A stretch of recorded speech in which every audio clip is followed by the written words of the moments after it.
नमस्कार, मी सुलेमान तांबोळी। दामाजी न्यूज मध्ये आपल्या सर्वांचे स्वागत। बातमीपत्राच्या सुरुवातीला पाहूया हेडलाईन्स। उसाच्या ट्रक खाली सापडून ईश्वर वठारमध्ये युवक ठार। विठ्ठलवरील बँकेच्या कारवाईमागे राजकीय कट, अभिजित पाटील यांचा खुलासा। मतदारांना दिलेला शब्द पाळणारा मी खासदार रणजित सिंह नाईक निंबाळकर यांचे प्रतिपादन। लग्न कार्याला गेल्यावर चोरट्याने फोडले घर। ठाणे हल्ल्याचा आवारून स्वतःचीच पाठ थोपटण्याचा केविलवाणी प्रयत्न, डॉक्टर अनिकेत देशमुख यांचा टोला। आणि श्री मातुरलिंग देवस्थान आध्यात्मिक व सांप्रदायिक परंपरेचे मोठे वैभव। आता पाहूया सविस्तर बातमीपत्र। पंढरपूर येथे ऊस वाहतूक करणाऱ्या एका ट्रॅक्टरच्या चाकाखाली सापडून एका 21 वर्षीय युवकाचा जागीच मृत्यू झाला। अमरजीत श्रीधर शिंगाडे व 21 राहणार ईश्वर वठार तालुका पंढरपूर असे अपघातात मयत पावलेल्या युवकाचे नाव असून रविवार 14 जानेवारी सकाळी 10च्या सुमारास हा अपघात झाला। ईश्वर वठार परिसरात सध्या ऊसतोड सुरू आहे। परिसरात नाग टिळक यांच्या शेतात सध्या ऊस तोडणी सुरू आहे। येथून ऊस घेऊन निघालेल्या ट्रॅक्टरच्या चाकाखाली सापडून अमरजीत शिंगाडे हा गंभीर जखमी झाला आणि त्याचा जागीच मृत्यू झाला। अमरजीत हा एकुलता एक मुलगा होता। त्याच्या अपघाती मृत्यूची वार्ता गावात वाऱ्यासारखी पसरली। ईश्वर वठार परिसरात हळहळ व्यक्त होत आहे। त्याच्या पश्चात आई वडील एक बहीण असा परिवार आहे। एकुलता एक व शांत स्वभावाचा म्हणून त्याची ओळख होती। या अपघाताची नोंद पंढरपूर तालुका पोलीस ठाण्यात झाली असून पुढील प्राथमिक तपास पोलीस नाईक नितीन माळी हे करीत आहेत। पंढरपूर येथे कर्जाच्या खाईत बुडालेला विठ्ठल सहकारी साखर कारखाना आपण सत्तेत आल्यावर धाडसाने चालू केला। मागील संचालक मंडळाच्या काळातील ऊस बिलेही देऊन टाकली। राज्य शिखर बँकेच्या संपर्कात राहून मागील वर्षीचा गाळप हंगाम पूर्ण केला। आता पुन्हा दुसरा निम्मा गाळप हंगाम पूर्ण झाला आहे। 5.5 लाख टन ऊसाचे गाळप झाले आहे। या वर्षी विठ्ठल कारखान्यामुळेच जिल्ह्यात ऊस दराची स्पर्धा निर्माण झाली। याचा परिणाम म्हणूनच राजकीय कट आखला जात आहे। संतोष सुळे नावाच्या व्यक्तीने बँकेकडे अर्ज करून बँकेच्या अधिकाऱ्यांचा संभ्रम निर्माण केला आहे। यामुळेच बँकेने हे पत्र पोलिसांना काढले आहे। संतोष सुळे हा कोणाचा कार्यकर्ता आहे हे तुम्हाला ठाऊक आहेच असे सांगून अभिजित पाटील यांनी भगीरथ बालके यांच्यावर हल्ला चढवला। पंढरपूर विठ्ठल सहकारी साखर कारखान्यावर बँकेची कारवाई अशा स्वरूपाच्या बातम्या मागील 2 दिवसात प्रसिद्ध झाल्या होत्या। यावर विठ्ठल कारखान्याचे चेअरमन अभिजित पाटील यांनी पत्रकार परिषद घेऊन खुलासा केला।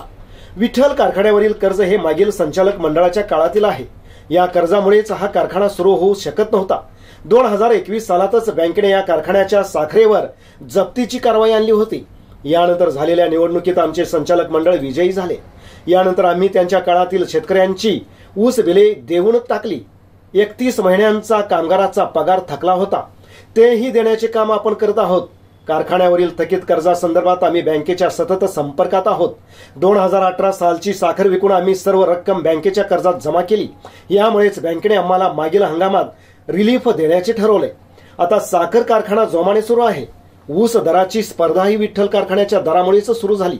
ही अवस्था न पाहिल्यामुळेच हा राजकीय खोडसाळपणा करण्यात आला आहे। ज्याने आपल्या काळात पाप केले तेच आता कारखान्याचे माप काढावयास निघाले आहेत असा टोमणा त्यांनी राजकीय विरोधकांना मारला। 2019 लोकसभा निवडणुकीमध्ये मतदारांना दिलेल्या आश्वासनाची पूर्तता करण्यात यशस्वी झालो असून अनेक कामे पूर्णत्वास आहेत। लोकसभा निवडणुकीत पाण्याचा प्रश्न सोडवण्याचा निर्धार केला होता। यापुढील निवडणुका पाण्याच्या प्रश्नावर होणार नाहीत, हा मतदारांना दिलेला शब्द पूर्ण झाला असल्याचे प्रतिपादन माढा मतदारसंघाचे खासदार रणजित सिंह निंबाळकर यांनी केले। यावेळी टेंभू योजनेमध्ये मान नदीचा समावेश, म्हैसाळ योजनेतून कोरडा व अप्रुका नदीवरील सर्व बंधारे भरून देणार तसेच वंचित गावांचा टेंभू व म्हैसाळ योजनेमध्ये समावेश केल्याबद्दल कडलास ग्रामस्थांच्या वतीने माढा लोकसभेचे खासदार रणजित सिंह निंबाळकर, आमदार शहाजी बापू पाटील, माजी आमदार दीपकाबा साळुंखे पाटील यांचा ढोल ताशाच्या गजरामध्ये जेसीबीतून पुष्पवृष्टी करून सत्कार करण्यात आला। सोलापूर येथे घरातील मंडळी लग्न कार्याला गेल्यावर अज्ञात चोरट्याने घराचा कडी कोयंडा तोडून घरातील सोन्या चांदीचे दागिने व रोख रक्कम असा एकूण 1,36,000 रुपये किमतीचा ऐवज चोरून नेल्याची घटना दिनांक 3 ते 9 जानेवारी या कालावधीमध्ये दक्षिण कसबा सुप्रीम कॉम्प्लेक्स येथे घडली। या प्रकरणी आरती अरविंद फडके वय 67 राहणार दक्षिण कसबा सुप्रतिम कॉम्प्लेक्स यांनी फौजदार चावडी पोलीस ठाण्यात फिर्याद दाखल केली आहे। त्यांच्या फिर्यादीवरून अज्ञात चोरट्याविरुद्ध गुन्हा दाखल झाला आहे। फिर्यादी या त्यांच्या चुलत बहिणीच्या मुलाचे लग्न असल्याने यवतमाळ येथे गेल्या होत्या। त्यावेळी अज्ञात चोरट्याने त्यांच्या घराचा कडी कोयंडा तोडून घरात प्रवेश करत घरातील बेडरूम मधील लोखंडी कपाट उचकटून सोन्या चांदीचे दागिने व 30,000 रुपये रोख रक्कम इतर कागदपत्रे असा 1,36,000 रुपये किमतीचा ऐवज चोरून नेला आहे असे फिर्यादीत नमूद आहे। पुढील तपास सहाय्यक पोलीस निरीक्षक धायगुडे हे करीत आहेत। सांगोला तालुक्यात पाणी आणले म्हणून एकीकडे सत्कार घ्यायचे आणि दुसरीकडे मात्र शेतकरी बांधवांना पाण्यापासून वंचित ठेवायचे असा सत्ताधाऱ्यांना उद्योग सुरू केला आहे। तालुकावासियांना शाश्वत विकासापासून कोसो दूर ठेवून नुसती बोल चमचेगिरी सुरू आहे। पंतप्रधान, मुख्यमंत्री, खासदार, तुम्ही आमदार सर्व सत्तेत असताना सुद्धा तुम्हाला शेतकऱ्यांना आश्वासनाशिवाय काहीही देता आले नाही। तुमचे गणित जनतेला चांगले ओळखून आहे। येणाऱ्या विधानसभा निवडणुकीत जनता तुमचा वजाबाकी व भागाकार चांगल्याच प्रकारे करणार आहे।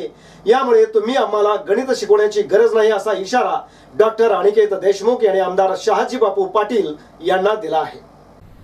आमदार शहाजी बापू पाटील यांनी जे आजोबाला जुळलं नाही ते तुम्हाला कुठे जमायचं, नादाला लागू नका अशी टीका एका कार्यक्रमात केली होती। या टीकेचा शेकापचे युवा नेते डॉक्टर अनिकेत देशमुख यांनी चांगलाच समाचार घेतला। डॉक्टर अनिकेत देशमुख म्हणाले, गेल्या अनेक वर्षापासून शेतकऱ्यांना पीक विमा मिळाला नाही।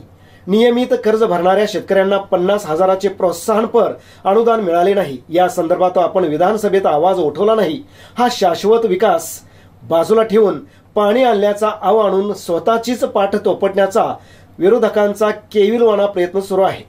स्वर्गीय आबासाहेबांनी स्वतःच्या घरावर तुळशीपत्र ठेवून सांगोला तालुक्यातील विकास केलेला आहे। आमचे दैवत स्वर्गीय आबासाहेब यांच्या टीका करण्याच्या अगोदर स्वतः आत्मपरीक्षण करा। पाणी कोणी आणले हे दस्तूर खुद्द केंद्रीय मंत्री नितीन गडकरी, तत्कालीन मुख्यमंत्री देवेंद्र फडणवीस यांच्यासह अनेक मंत्र्यांनी अनेक कार्यक्रमात सांगितले आहे। अर्ज विनंत्या करून पाणी येत नसते, त्यासाठी संघर्ष करावा लागतो हे विद्यमान आमदारांनी विसरू नये। त्यामुळे स्वर्गीय आबासाहेब यांच्यावर टीका करणे हे शोभनीय नाही। आबासाहेब यांचे आमच्यावर संस्कार आहेत म्हणून आम्ही आजपर्यंत विरोधकावर टीका करत नव्हतो। तुम्ही जर आमचे दैवत स्वर्गीय आबासाहेब यांच्यावर टीका करणार असाल तर यापुढे आम्ही सहन करणार नसल्याचा इशारा डॉक्टर अनिकेत देशमुख यांनी दिला। महाराष्ट्रासह आंध्र प्रदेश आणि कर्नाटक राज्यातील लाखो भाविकांचे श्रद्धास्थान असलेल्या सिद्धापूर येथील श्री मातुरलिंग गणपती यात्रेनिमित्त पंढरपूर मंगळवेढा विधानसभा मतदारसंघाचे आमदार समाधान अवताडे यांच्या हस्ते देवालय गाभाऱ्यात श्री मातुरलिंग गणपतीची विविध पूजा करून अभिषेक करण्यात आला। आध्यात्मिक व सांप्रदायिक विचार मार्गांचे केंद्रबिंदू व संत विचारांचा अगाध महिमा संपन्न असणाऱ्या पवित्र संत भूमी मंगळवेढा तालुक्यातील सिद्धापूर येथील मातुरलिंग गणेश यात्रेच्या प्रारंभी मतदारसंघाचे पाणीदार आमदार समाधान अवताडे यांनी खासदार डॉक्टर जय सिद्धेश्वर शिवाचार्य महास्वामी तसेच आमदार विजयकुमार देशमुख यांच्यासह मंदिरात आयोजित केलेल्या श्री गणपती अभिषेक तसेच श्री गणेश पूजेस उपस्थित राहून श्री गजाननाचे भक्तिभावाने दर्शन घेतले व महायज्ञाचेही मनोभावे पूजन करून आपल्यावरील जबाबदारी सार्थ ठरावी यासाठी कायम प्रयत्नशील राहण्याचा संकल्प केला। ग्रामपंचायत सिद्धापूर अंतर्गत व इतर विकास कार्यक्रमांच्या माध्यमातून श्री मातुरलिंग देवस्थानच्या भौतिक सोयी सुविधा अधिक चांगल्या पद्धतीने सक्षम आणि वैभवशाली करण्यासाठी आपण भरघोस निधी उपलब्ध करून देऊ असा विश्वास आमदार अवताडे यांनी यावेळी बोलताना दिला।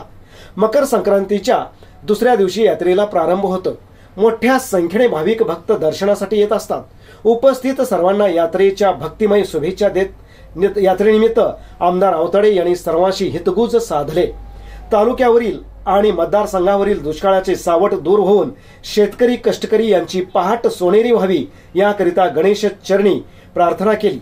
सदर मंगलमय प्रसंगी आमदार अवताडे यांनी तामदर्डी बंधाराच्या गावकऱ्यांच्या मागणीविषयी तात्काळ निधीची उपलब्धता करता प्रयत्नवत आहोत व तात्काळ निधी मिळेल हा विश्वास ग्रामस्थांना देत आपल्या हक्काचे पाणी आपण मिळवून राहू आणि ते टिकू ही ग्वाही देत आमदार महोदय आणि उपस्थित मंडळीशी संवाद साधला. हे होताच बातमीपत्र. पुन्हा भेटूयात एका नवीन बातमीपत्रासह. नमस्कार.